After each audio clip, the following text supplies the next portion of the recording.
Lundi, nous sommes le 15 juin 2020. Bonsoir à tous et merci pour votre fidélité légendaire à nos programmes. Nouvelle semaine, nouvelle aventure avec des invités. Nous allons parler en long et en large, bien sûr, de coronavirus ce soir. Nous allons parler, bien sûr, de la reprise de l'école, les gestes barrières spécifiques. Et l'invité sur le plateau pour mieux aller dans le fond du sujet, son nom, c'est Dr Yawailom Adjodo. Elle est, bien sûr, médecin généraliste et il vous en souvient qu'en fin de semaine dernière, le gouvernement, à travers un communiqué, a ordonné l'ouverture, ou sinon la réouverture, bien sûr, des classes pour les élèves qui sont bien sûr en classe d'examen. Je veux parler bien sûr des élèves de la classe de CM2, 3e, première et puis du bac 2, la terminale bien sûr. Ils ont commencé en ce jour sur toute l'étendue du territoire national, que ce soit de Djankassé jusqu'à Saint-Cassé. Ils ont été tous en classe. Mais dans ce contexte bien sûr de crise sanitaire, il va falloir qu'on observe les gestes barrières pour mieux terminer l'année en toute beauté. On va essayer avec notre invité, Dr Adjodo, bien sûr, de comprendre un peu tout ce qui doit être fait durant tout ce temps. Ils ont jusqu'à un mois et demi de cours pour aller aux différents examens. Docteur, bonsoir et merci d'être là. Bonsoir. Alors, on va essayer de mieux comprendre ce qui revient bien sûr au corps enseignant, aux élèves, et aux parents aussi, depuis la maison, ce qui est fait dans le cadre bien sûr de cette maladie à coronavirus pour que les enfants, nos petits frères et nos frères soient à l'aise, bien sûr, en terminant l'année en toute beauté. D'abord, depuis la maison, qu'est-ce que le parent doit faire? Merci. L'avènement de la maladie à coronavirus au Togo a été depuis le 6 mars. Et depuis cette date, le gouvernement et les comités en charge de la gestion de la riposte contre cette maladie ont eu à faire beaucoup de sensibilisation, ont eu à nous parler des gestes barrières, des mesures barrières que tout Togolais devait mettre en pratique pour prévenir cette maladie et tenir hors du Togo cette pandémie. Donc, les parents ont pour responsabilité déjà depuis dès lors de discuter des mesures barrières, des gestes barrières avec leurs enfants, de leur montrer comment le port du cache-nez, la distanciation, le lavage des mains, donc comment tousser dans le creux du coude. Donc c'était à la charge des parents de montrer aussi, de laisser les enfants suivre ce genre de communication, les sensibilisations qui ont été faites. Donc c'est encore à la charge des parents de rappeler, de revoir avec les enfants, avec ce début de reprise des cours, de revoir avec les enfants comment suivre les gestes barrières, comment suivre les mesures barrières, en plus de ce que les enseignants auront à faire à l'école. En plus de ce que les enseignants auront à faire, bien sûr, à l'école, on sait que depuis la maison, tout parent actuellement est vraiment conscient, bien sûr, de cette crise sanitaire. Une fois l'enfant quitte la maison, il est au cours. On a su que dans la plupart des classes, ils sont disposés en fait en Z, en quelque sorte en Z. Dans les classes, si un enfant est à ce côté, l'autre doit être à ce niveau, l'autre aussi à l'autre bord. Arrivé à l'école, quel doit être d'abord le comportement peut-être des premiers dirigeants, les surveillants peut-être, ou bien, je ne sais pas, du titulaire de classe? Ok, merci. Les directeurs, les responsables d'établissements scolaires, les enseignants ont été briefés à plusieurs reprises sur les gestes barrières et les mesures à mettre en place pour la reprise des cours. Donc, il leur revient d'abord mettre des dispositifs de lavage des mains dans les écoles, donc permettre aux élèves de pouvoir se laver les mains avec l'eau et le savon avant d'entrer dans les salles de classe. Veiller à ce que toute personne entrant dans l'établissement l'établissement scolaire ait un cache-nez, déjà porte son masque comme il faut. Il faut aussi veiller au respect des mesures éditées par le gouvernement pour la protection des enfants, comme vous l'avez dit, disposer les enfants comme il faut dans les salles de classe pour la distanciation. Il y a aussi un document qui leur a été partagé pour pouvoir suivre les règles comme il faut, dans un document dans lequel ils ont toutes les mesures nécessaires pour pallier à tout danger ou à toute contamination dans les écoles. Donc le respect des mesures barrières déjà de la part du corps enseignant, puis la surveillance des élèves pour qu'ils puissent les suivre, doit être quelque part leur devoir. Voilà un peu, un constat se dégage.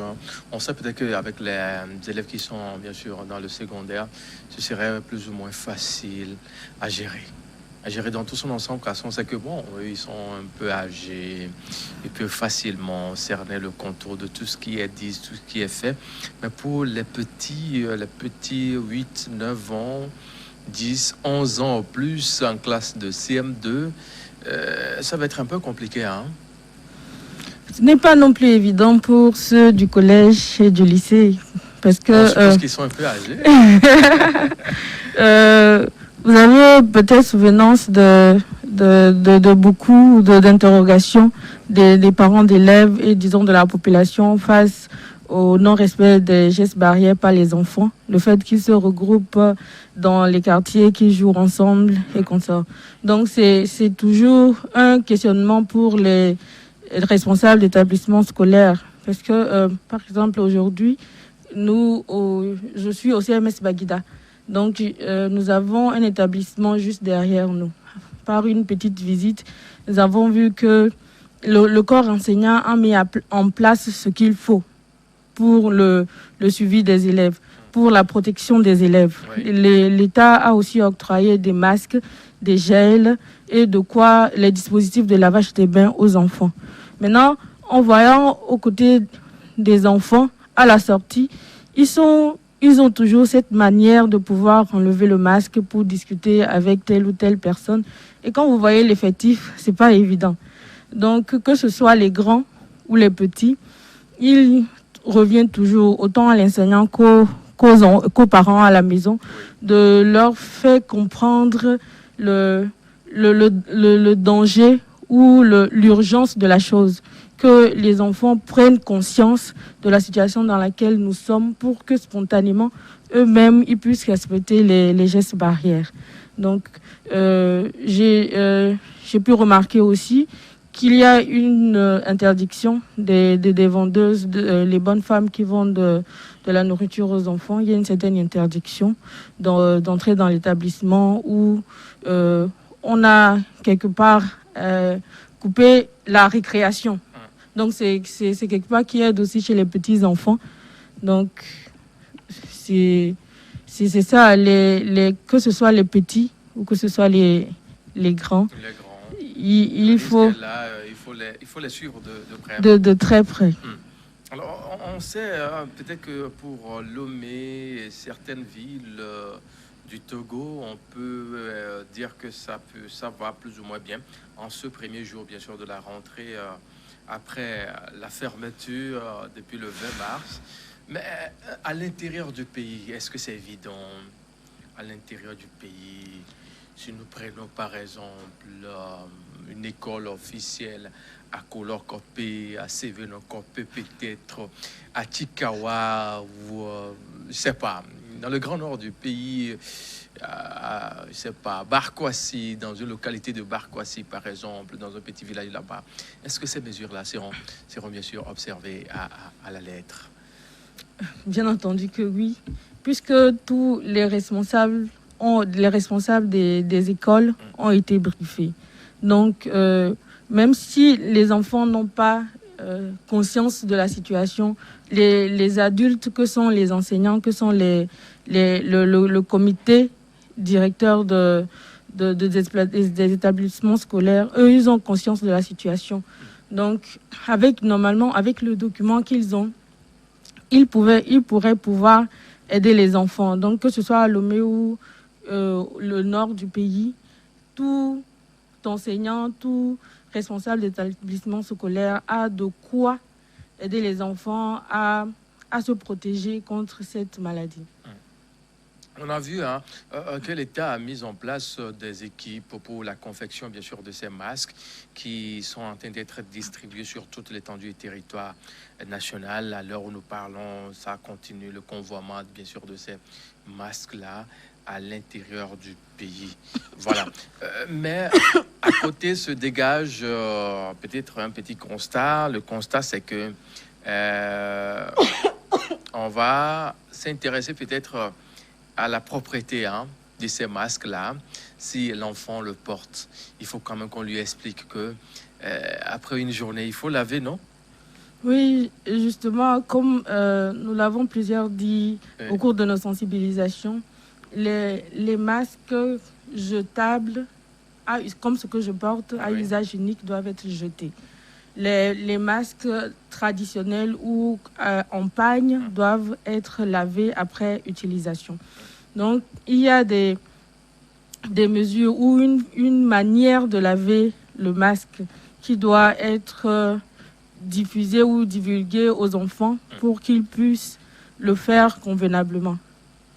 Alors, on sait, les masques, on en aura différents types déjà disponibles sur le marché.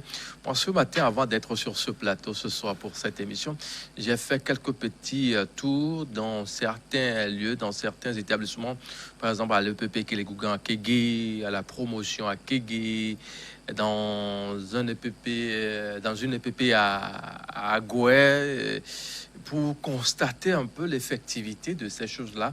Et j'ai demandé à certaines personnes aussi de m'envoyer quelques photos de l'intérieur du pays. C'est-à-dire, il y a un respect pour le moment. Mais un relâchement, peut-être, ou bien on gardera le cas parce que ça va faire peut-être un mois et demi au plus pour finir le programme, pour les laisser aller aux examens. Espérons que les enfants et le corps enseignant pourront tenir jusqu'à la fin. Espérons et donnons-leur beaucoup de force pour qu'ils puissent tenir jusqu'à la fin. Parce que ça dépend de la gestion ou de la gestion de cette pandémie au Togo. Donc, les enfants à l'école, il s'agit d'un regroupement. Donc, il nous faut mettre un accent sur le respect des mesures barrières. C'est tout ce qui pourrait nous sauver. Il faudrait que autant les parents que les enseignants revoient ces mesures avec les enfants.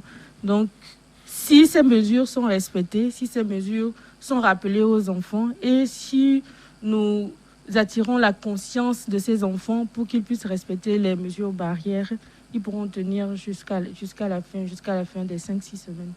Parfait. Mesdames et messieurs, nous allons essayer maintenant de jeter un coup d'œil sur les chiffres qui ont été publiés à la date, bien sûr, du 14 juin 2020 pour les apprécier dans tout son ensemble et voir ce qui a marché et ce qui n'a pas marché.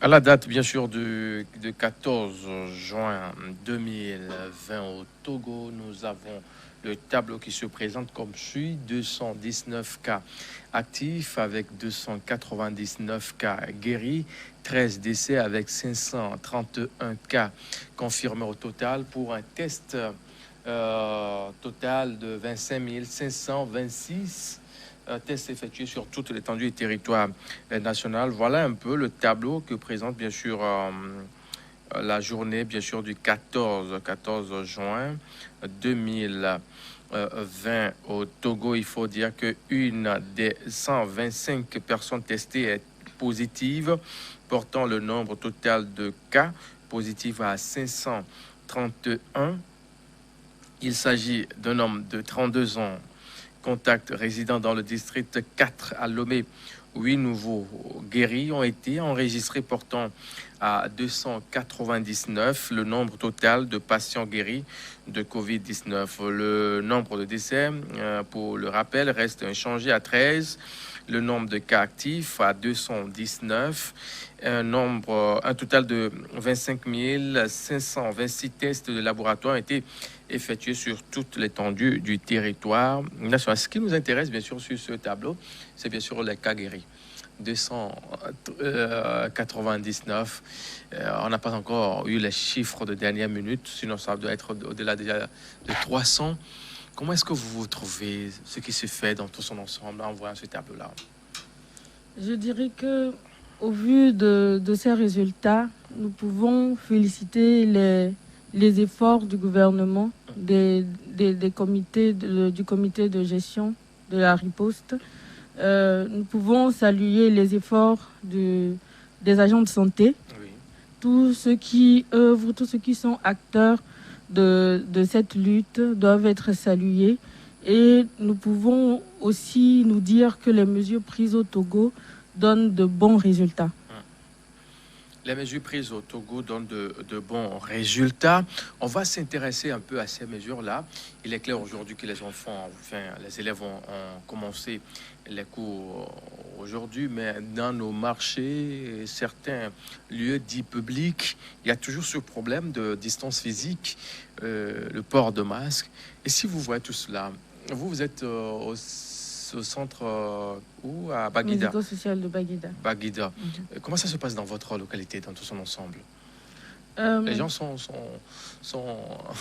Je dirais qu'avec le temps, Oui. beaucoup prennent conscience de la chose. Et avec disons que maintenant qu'il n'y a plus de couvre-feu au Togo, beaucoup ont relâché. Avant ça, beaucoup respectaient les mesures barrières. Mais avec l'arrêt du couvre-feu, beaucoup ont pensé que c'était la fin de la pandémie. Déjà qu'ils croyaient à la maladie moyennement. Donc avec ça, ils se sont dit que bon, c'est fini, il n'y a plus la maladie. Disons que nous, au centre, quand ils viennent, ils ont obligation d'avoir le masque. Chacun doit avoir son cache-nez. Il y a un dispositif de lavage des mains à l'entrée. Le respect de ces mesures au départ était difficile pour la plupart, disons plus pour les femmes enceintes. Mais au jour d'aujourd'hui, beaucoup ont compris que c'est la norme maintenant pour entrer dans un centre de santé au Togo. À l'extérieur, dans les marchés... C'est ce qui m'intéresse. Le marché de Baguida, là... Le marché au niveau de l'église catholique, c'est ça, non? Oui. Ça a été déplacé. Ça a été déplacé. C'est l'ancien site voilà. du marché. Donc, plusieurs fois, autant la préfecture que la mairie, le comité d'éveil, et nous passons pour faire la sensibilisation.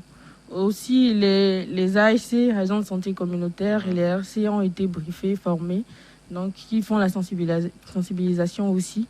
Ces sites ont été disponibilisés en dispositif de lavage des mains, donc avec des responsables qui doivent s'assurer de la disponibilité de l'eau et du savon pour le lavage des mains.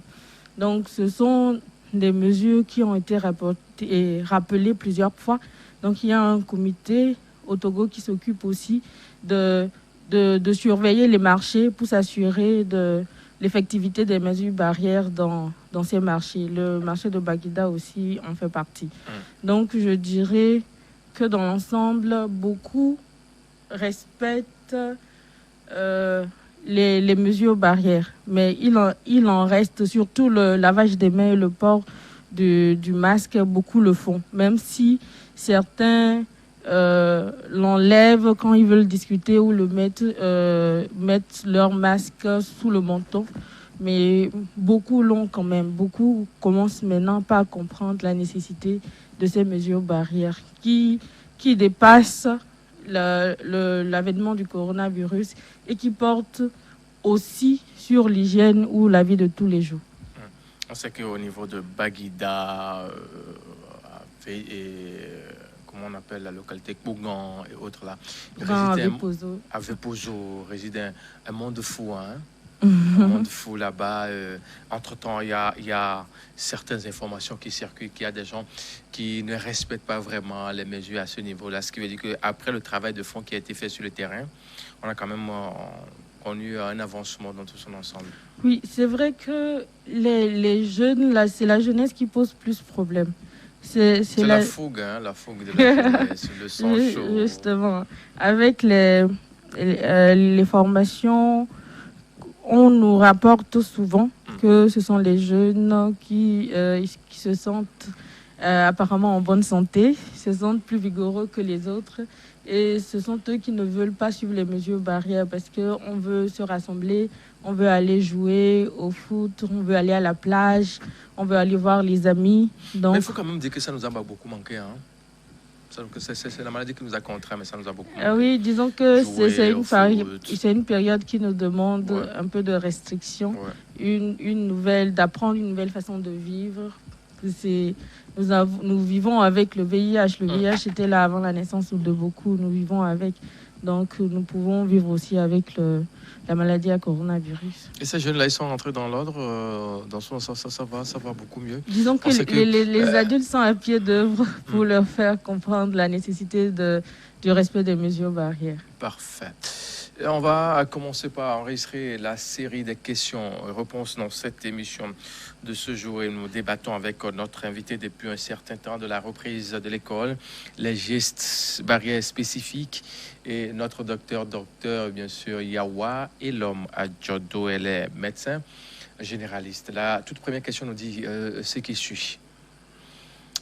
Bonsoir. Je suis à Gando. Où en sommes-nous avec l'épidémie du nouveau coronavirus?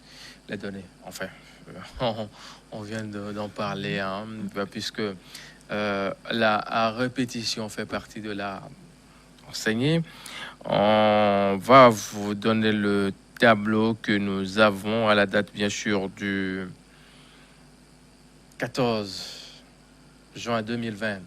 À 19h45 précise au Togo, nous avons 219 cas actifs avec 299 cas guéris et 13 décès, 531 cas confirmés au total avec 25 526 nombres total de tests effectués sur toute l'étendue du territoire togolais. Voilà un peu les données d'une façon ramassée. En ces dernières 24 heures, on aura pour la journée, bien sûr, de ce lundi, demain, dans l'émission de demain, c'est comme ça que nous évoluons. On prend le soin d'analyser les chiffres du jour précédent pour pouvoir donner une idée beaucoup plus claire à vous, qui êtes bien sûr nos téléspectateurs. On passe à la seconde question, bien sûr, de cette émission du jour. Bonjour, le plateau de New World Info. Pourquoi au Togo, il faut revenir d'un voyage avant d'être testé alors que nos frontières sont fermées? Est-ce à dire que nous qui sommes ici ne pouvons pas avoir la COVID-19 ni Kabou depuis Kabou? Pourquoi on prend le soin de tester les gens qui viennent de l'extérieur? Nous remercions M. Monsieur Nikabou pour sa question. C'est vrai qu'avant l'avènement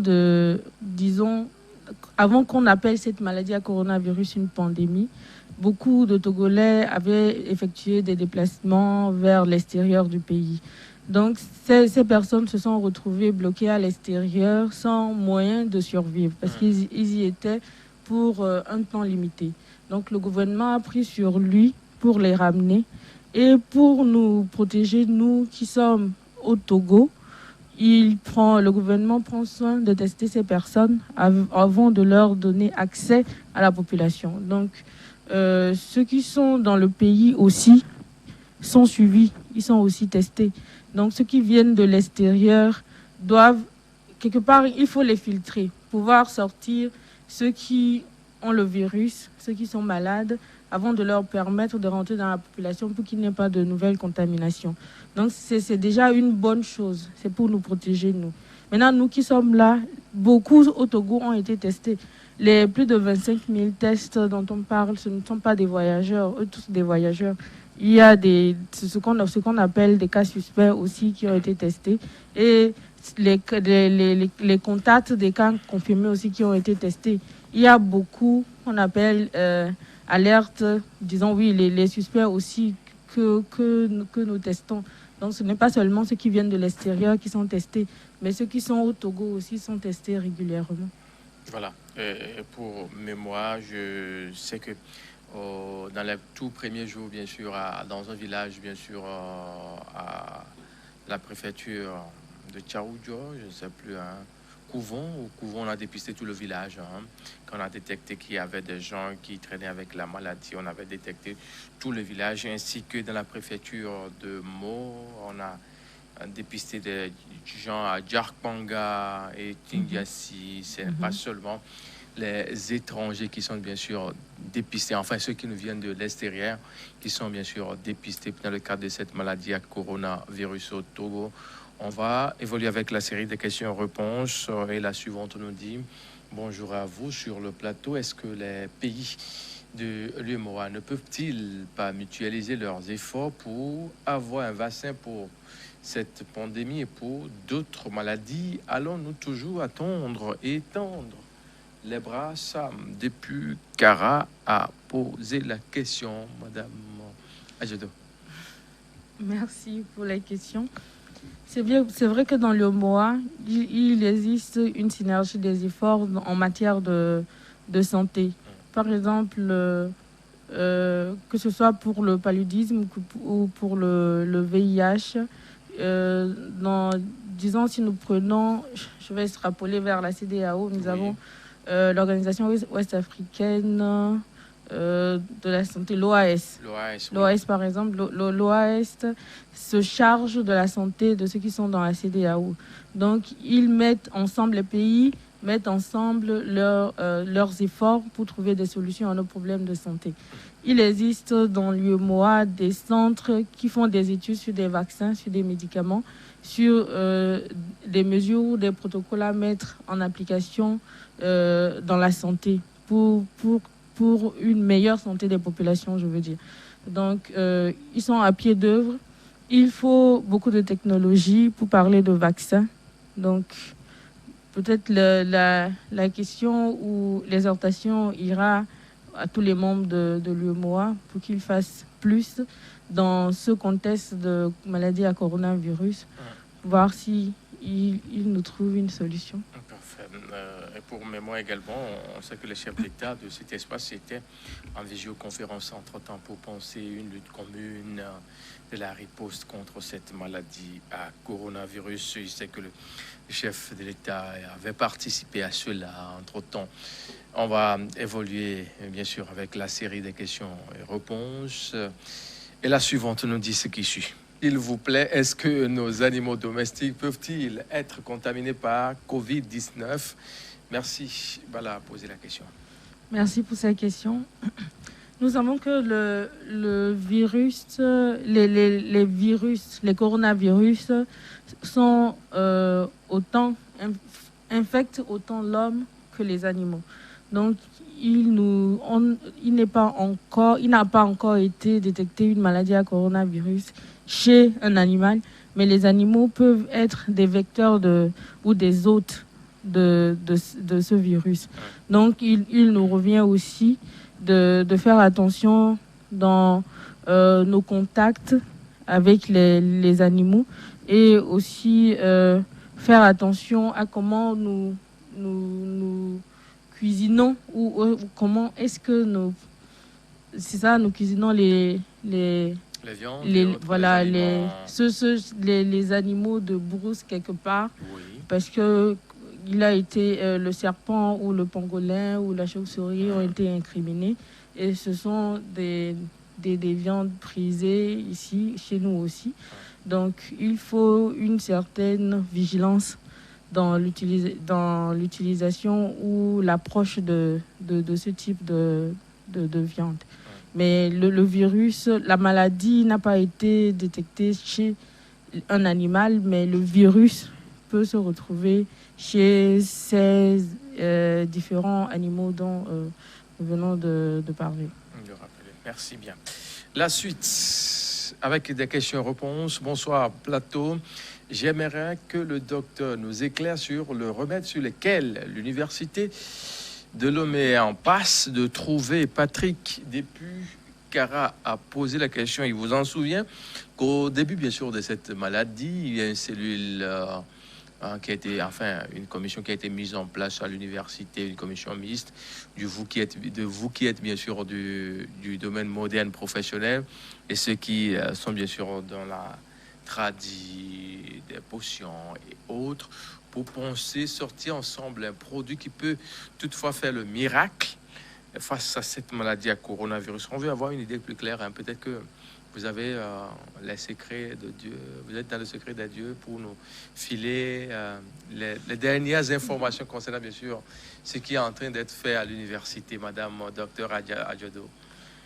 Je dirais que je ne fais pas partie de cette commission Oui. et que je ne suis pas en mesure de donner des détails sur les produits sur lesquels travaille cette commission. Mais je peux dire que nous connaissons à peu près le virus et ses manifestations. Ce comité a la capacité de pouvoir trouver des remèdes qui vont dans le sens des symptômes. C'est une possibilité. Nous avons beaucoup de ressources ici en Afrique et au Togo, autant en matériel qu'en humain. Nous avons beaucoup d'experts en tradithérapie. Donc, ces personnes sont à pied d'œuvre pour nous trouver un produit qui puisse nous aller. Et aussi, il faut savoir qu'avant de mettre un produit sur le marché ou le tester sur un humain, il faut plusieurs processus. Donc, ils sont dans ce processus et nous espérons que bientôt, nous pourrons profiter de leur recherche. On va attendre à pied ferme, bien sûr, les premiers, surtout que si tout va bien, demain, on va recevoir le professeur Adjo, qui est l'une des têtes clés, bien sûr, de cette cellule de riposte en ce temps, bien sûr, de coronavirus au Togo. On aura peut-être l'idée beaucoup plus claire par rapport à cette question qui revient de temps en temps dans cette émission qui passe à la loupe l'actualité concernant la maladie à coronavirus. Et la suite, en question. S'il vous plaît, est-ce que les responsables chargés de COVID-19 ne peuvent pas donner les noms des voyageurs testés positifs et leur localité sur les médias pour que les personnes en contact direct avec ces gens puissent se dénoncer pour qu'on les mette en quarantaine pour leur bien et le bien de la population? Ça va être compliqué, hein? Se mettre à commencer par citer des noms, des gens. C'est vrai que beaucoup veulent mettre l'accent sur les voyageurs. C'est vrai qu'il a été dit que la maladie ou le virus est arrivé au Togo par un voyageur. Le cas index a voyagé à travers plusieurs pays avant de revenir. Mais ne regardons pas que ça. Parce que les cas que nous avons au Togo ne sont plus des cas importés. Parce que peut-être avec le retour des voyageurs, beaucoup ont peur d'une flambée. Mais les mesures mises en place pour la surveillance justement de ces voyageurs permettent de ne pas rentrer dans la psychose. Il faut savoir que le voyageur qui arrive aujourd'hui est mis en quarantaine quelque part. On nous a expliqué que beaucoup qui sont rentrés par les vols sont mis en quarantaine dans un hôtel où ils sont suivis. Il faut un premier prélèvement, un premier test. Et avant le suivi, si la personne est positive, on la met pour la surveillance des cas positifs ou des cas confirmés. Si ce voyageur est négatif, il y a une certaine surveillance pendant 14 à 16 jours où on fait un dernier test pour être sûr que le voyageur n'est pas porteur du virus. Donc, nous ne devons pas avoir peur ou rentrer dans un conflit avec les voyageurs. Ces voyageurs n'ont pas vraiment de contact avec les autres. Si il y a un contact au Togo aujourd'hui, s'il y a un voyageur au Togo aujourd'hui, ce voyageur est mis en quarantaine et surveillé. Donc, on ne peut pas dire que ce voyageur a déjà des contacts au Togo, puisque la personne n'est pas encore en famille. Donc, c'est la mesure qui est mise en place aujourd'hui pour pouvoir pallier à des contaminations à travers des voyageurs. Donc, il n'y a pas à avoir peur à donner le nom ou à donner la localisation de l'habitation de qui que ce soit, puisque si la personne rentre chez elle, c'est qu'elle est négative et elle n'est pas porteur du virus. Mais ce qu'il faut aussi souligner, c'est que à part les vols, il y a nos frontières terrestres, les gens qui empruntent ces frontières. On sait qu'au Ghana, on a carrément laissé les gens circuler librement. Les gens vont emprunter des voies, des sentiers sinueux, des voies détournées pour être au Togo, d'autres peut-être du Burkina, du Bénin, on ne sait jamais. On ne sait jamais. C'est vrai qu'il y a aussi ce cas de figure. C'est pour cela que le gouvernement et le comité qui gère cette riposte demandent à tout un chacun d'être leurs yeux dans la communauté. C'est-à-dire que certaines personnes peuvent échapper au système de santé, peuvent échapper aux forces qui gèrent ces entrées. Donc c'est à la population, c'est à cette personne qui sait qu'il y a un voyageur dans sa localité d'approcher soit la mairie, la préfecture, d'approcher les centres de santé pour indiquer que telle ou telle personne revient d'un voyage et la personne n'a pas été suivie pour être testée. Il y a aussi, on en appelle aussi à la conscience de tout un chacun, à tous ceux qui passent par des frontières qui ne sont pas surveillées, qui rentrent chez eux. Ils mettent en danger leur famille et tous ceux qui sont autour d'eux. Ils se mettent d'abord aussi en danger parce que quand on est testé tôt, on peut être suivi et pour avoir un bon issue. Mais si on garde la maladie, on voudrait être quelque part épuisé ou on voudrait faire des signes, porter des signes, montrer des signes de la maladie avant d'être dépisté, on se met soi-même en danger. Donc, tout voyageur devrait se présenter ou se signaler. Au 111, il y a le 111, on peut appeler le 111 pour dire je reviens de tel ou tel endroit, je voudrais être signalé et je voudrais être suivi. Donc, il y a une équipe qui sera dirigée vers cette personne pour le suivi. Donc, autant la population que les voyageurs sont exhortés au respect de cette mesure. Je pense que c'est clair par rapport à cette question. Et une nouvelle question nous dit ce qui suit. Bonsoir. Pourquoi les premiers tests d'un produit vaccin sont appliqués sur les cobayes? Sont-ils comme humains? Arnaud depuis Etakwame. La deuxième question, est-ce qu'une femme enceinte atteinte du Covid-19 peut-elle le transmettre à son fœtus? On va répondre à la première question. Oui. Les essais sur les cobayes. Est-ce que les cobayes ont la même morphologie que les êtres humains? Je pense que c'est ce qu'il voudrait comprendre. Oui, au fait, cela prend en compte la constitution de l'animal sur lequel on teste le vaccin. Il faut savoir qu'il y a plusieurs vaccins que nous avons aujourd'hui qui ont suivi le même processus que le vaccin qu'on pourrait proposer pour la maladie à coronavirus que nous vivons aujourd'hui. Donc, que les cobayes ou disons les animaux qui sont utilisés ont un rapprochement avec l'être humain. C'est pour ça qu'ils l'utilisent. Donc, ils ont déjà un processus, une façon de faire qui est propre à ceux qui travaillent dans ce contexte de vaccins. Donc, ces chercheurs ont déjà étudié ce sur quoi ils testent les vaccins avant d'arriver à l'humain. Donc, ils sont en corrélation avec le mécanisme ou, disons, la façon de fonctionner de l'être humain. C'est pour ça qu'ils l'utilisent. Le deuxième volet de sa question, est-ce qu'une femme enceinte atteinte de Covid-19 peut le transmettre facilement à son bébé dans le ventre? À ce jour, je n'ai pas connaissance d'une transmission mère-enfant du virus de SARS-CoV-2.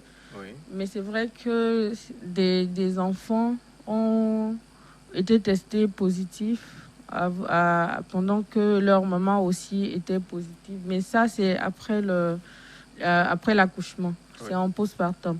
Donc, ici, je ne pourrais pas attester d'une transmission mère-enfant, mais je peux dire qu'il y a des cas de transmission d'une maman, bon, des cas de maman testée positive et d'enfants testés positifs.